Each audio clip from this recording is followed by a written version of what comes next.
Hi, everybody. It's Dina with the Realize Foundation, and I'm back with another one of our awesome authors.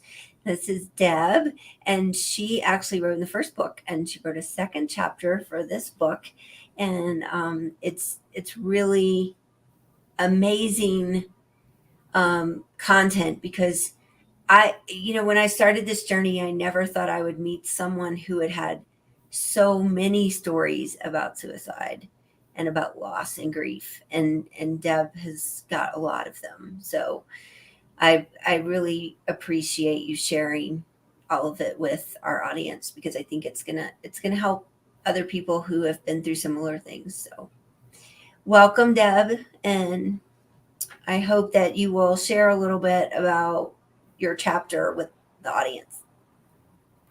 Hey, Dina, thank you. Thank you. I appreciate you allowing me to be a part of such an amazing event, not once, but twice, and share my story and the many stories that have affected my life. Um, if you haven't read the first book, pick it up. There's a lot of amazing stories in there and a lot of people that you can relate to. You might not relate to all of them, but you will relate to somebody. Mm. Um, my story is called The Formula of Grief, and it's based upon my life and the tragedies that have um, happened within my life. I'm a suicide survivor. I've had many attempts, many different um, um, hospitalizations and things of that nature. I've been through therapy and all different kinds of things, and I was always ashamed of it. But when I actually look around and through this project, I've taken a look at myself and realized that I'm no different than anybody else. It's not to be ashamed. Mental health is not something to be ashamed of. Even loss, we can grow through loss. And this chapter here walks through all of the deaths that have happened within the course of my life that have changed me in some way or given me an opportunity to grow and learn from, whether I chose to or not. A lot of times we see death as a very negative thing, and it is. We miss those who have passed on, but there are also opportunities for us to grow and to learn from. And this chapter here walks through, like I said, the deaths that have made an impact on my life that I didn't even know it. So now when I look back, I see where I missed the opportunities to grow. But walking through the stories and the people that I've been blessed to be around, people that I've been blessed to meet and be a part of their lives, like today, this interview. Many people are going to see this, and they're going to read the book, and they're going to say, "Well, what do we have in common?" But when you really read through and give yourself an opportunity, you're going to start looking back at your life and see the people who have made a difference in yours. Um, I've been able to meet a lot of amazing people who have passed on from my life. And even though there's sadness, it's all about living life, because even though people are on loan to us, they're here for a reason. Everything happens for a reason. I'm a great believer in that. And recently I've changed jobs and I've been able to really see how those stories and how the loss has um, helped others grow. And I find myself in conversations, and we are more alike than we are different. Mm. So the chapter is could be a little dark for some, but it also shows the strength and the grace that people have and the things that we are able to overcome. So it's been an amazing experience, and I wouldn't change it for anything. Even all the people that I've lost in my life, and I hope that someday when I'm on that side of it and I pass, that I have made I've made a difference in somebody else's life. And that's what this is all about. That's what this project is all about for me, is whatever needs to be done to help somebody else who's struggling, whether it's a teenager who's suicidal, or it's somebody who lost somebody. How do we stand there and emotionally help them and be there for them? um, how do we approach others to be there for us so we don't have those depression moments or moments of thoughts of suicide or something because we did lose somebody who's important to us? How do we take those events and um, turning into growing spurts rather than points where we're knocked down and unable to get back up. Yeah. Thank you, Deb. You so many great points, and you said all of that so eloquently. And I lost my train of thought. I was gonna say that you have made a big impact on my life, and I don't know if I've said that to you, because when I was getting ready for the very first event we did for Scars to Stars back in March of 21, I think, um, a mutual person introduced us, and you are a completely different person, like we were talking about before we got on this video. And that is what I needed to motivate me to keep doing this, because I needed to know that I could help someone before I could, you know, have the vision and the drive to do it myself. And I just thank you so much for showing up and for supporting me. I appreciate you allowing me to be there, because I was a part of that very first one, and I was a totally different person. I was closed off, and I remember, if anybody has an opportunity to join one of the summits, and to hear some of the amazing guest speakers, it's an amazing experience, and you can relate to a lot of people. And I was very closed off. I remember that, very closed off, and your whole group kind of was dragging it out of me, and the more you talk, the easier it is, because you are in a safe space, right? You're in a safe space. And a lot of us think that our mental health, when we think of mental health and the struggles and things we've been through, we immediately go to shame, Mhm. and that it's not important and nobody wants to hear it. But the fact of the matter is we both kind of have the similar past. Mhm. And when you have somebody who's willing to share that and be a part of it, and tell you that it's not a shameful thing, and Mhm. support you, I think that that's Yeah. the biggest takeaway. But your group taught me, your summit taught me that it's okay to share. It's okay to say, hey, I've done this and this and this. I Mhm. was suicidal, and this is what my path was. And it allowed me to grow so much. I am not even close to the same person as I was a year and a half ago, as we were talking.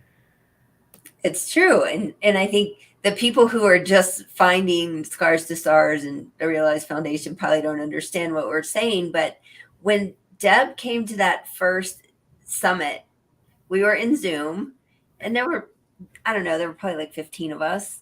And she didn't want to turn her camera on. She didn't want to talk. And I kept asking her, and she's, I think I was annoying her. But then by the time we did the second summit, what, about 6 months later, she was a speaker. Mhm. Like, so much changed. Yeah, and I think the very first story kind of changed me as well, because it took that shame and made it a reality of, it's not shameful. It was growth, right? It Hmm. was a learning opportunity. Uh, but what happened in that book, and there was something in there that I'll never forget, because I wrote a paper when I was in college that talked about, it was a book report that I had to do, and it was all about I forget the name of it now. Well, it's in the book, the power of happy, or something of that nature. Hmm. And I remember reading in there that how much it meant to just interact with somebody each day. And now I have this job that's allowing me to travel all over the place and meet all these amazing people, from Uber drivers to people at the airport and whatever. And I actually will, I actually have grown enough out of that very first chapter that I wrote to have conversations with people that I normally wouldn't have, and you realize that they all have stories, and we're all the same, even though we're different. We all struggle with different things. But saying good morning to somebody, saying hello, saying good afternoon, or smiling at somebody that's just walking near you. It's so important. And I think this whole entire experience has cemented that for me. And so. I think it's what you were just saying really resonates with me, because in this book I did write a chapter. I don't know if you knew that, but the chapter I wrote really talks about invisible scars, and it's talking about health issues that like people can't see, so like they don't understand what you're dealing with. And so it's like you never know what the person next to you is dealing with, whether it's your spouse or a stranger. Like either one are dealing with things you know nothing about. And opening a door for somebody or saying hello, like you're saying, you have no idea how much that changes their day. And it changes yours too. So it's like that act of kindness, or that just humanity, like putting your book down in the airport and having a conversation with somebody that you would never meet otherwise. You never know what's going to come out of something like that. And sometimes it's hard to do that, but I'm one of those people who talk to everybody. I think it's like so many years in the hospitality and event industry, I just am used to taking care of everyone. So I'm like picking up trash on the sidewalk and saying hello to strangers is normal for me. But it's true. I think that the kindness and the humanity side that you're talking about is so important. So important. I mean, it's strange because I sat on a plane. I'm normally a very quiet and shy person, and but I think with this whole experience, I'm more open, and I don't even realize it. I sat on the plane one day, and this young lady sat down beside me, and she talked to me for the whole flight. But she needed that one person, right? Mm-hmm. And you may or may not be interested in what they're saying, but they really need to speak to somebody at that time because they're having a rough time.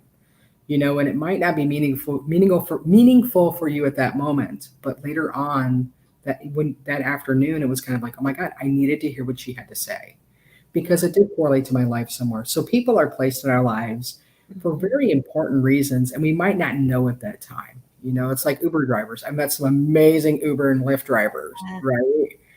Yeah. And you get in the car and they just start talking. Yeah. And you never see them again. You never see them again, but you leave on such a positive note because they needed to express what they had to say, and you feel good about yourself as well. Yeah. And there's gonna be days that I'm gonna get in the car and go, "Oh my gosh, you would not gonna believe my day." Yeah. Um, so It's no, this has been an amazing adventure, Dina, I will be here as long as you'll allow me to be a part of this project. What a great project, and um, if anybody has a story that needs to be shared, yeah. it's be willing to do it. Mm-hmm. Be Yes, willing and to. we will have many more books. Just yesterday, I had 3 people reach out to me Mhm. and say, "I know somebody that wrote a chapter in one of your books, and I want to talk to you." So it will be an ongoing thing for sure. Um, I'm wondering, Deb, if you would say a few words about our book launch event, because you were there last time and you were part of that one. And I've been talking about the event on all of these calls, but it might be good to hear it from someone else. So So the book launch just event mhm, for the very first book was for me it was a little scary because I didn't know what to expect. You wrote something and you're throwing it out there to the world, and you don't know how it's gonna be received or whatever. But Dina, you made it painless, right? We actually just all got together and was there to discuss the book and kind of just be there. It was amazing because it was this high. You're on a high of, oh my gosh, we've actually done something. We've done something that even if it helps one person, um, we've done something. mhm, And that's what it was about. What an amazing experience with the whole entire group of authors being mhm, there in one location for the day of the book launch. The camaraderie and the just pride mhm. of how everybody shared their stories and were able to just stand behind each other and make this happen. Yeah. So what we do, it is virtual. It's not in person, so anybody in the world can attend. You can register at realizefoundation.org, which is below at the bottom of this video. It's September 22nd. It'll be 1 o'clock Mountain Time and 3 o'clock Eastern Time, and it'll be about 2 hours. And all the authors are there. But what we do is we take all these, we compile a video with the 2 questions in these interviews. So you can see a video of all of the authors answering the same question in about 18 to 20 minutes. So you get to really hear them talk about their chapter, and all in one place, and condensed version of all the interviews. And then we do some exercises, and we get in breakouts, and we get to meet each other, and we get to um, you know just connect. That's what it's all about. And then I think the hardest thing I've ever done was hit end on that event. It was hard because nobody wanted to leave. So we're hoping for more events just like that, and we're also planning some other events. So if you go to realizefoundation.org and go to the events tab, you can register for free for any of our events. You can also donate to some of our events when you register. And in October, we're going to have a longer. It'll probably be similar to one of our summits, but we're going to have some speakers and stuff. Some interaction and things that we always do. And Deb is part of the reason we're still doing events, because when I asked her what helped her the most, she said the 3-day event we did was the best thing that helped her. And so I think we need to do more of that. We need to do more of that for people who are in the place Deb was when she started a little over a year ago, and change lives. That's what we're here to do in a positive way. And I think sometimes when we're in our own life, in our work environment, and our family environment, maybe we're surrounding ourselves with people that aren't lifting us up and aren't making us feel comfortable to be able to talk about these things. And in our community, you can. It's what we're about. And if that means you need to come to our community to get that support so you can deal with your life outside, then that's fine. Or maybe, just maybe, it will help you change your life in some way where it's more supportive to you.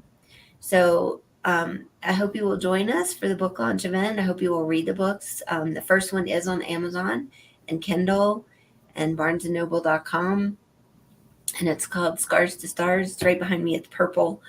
Um, and this one will be coming out September 22nd, as we said. So I'm going to take Deb and I out of the feed so I can show you a graphic of the book with some more information. And we hope to see you at the event.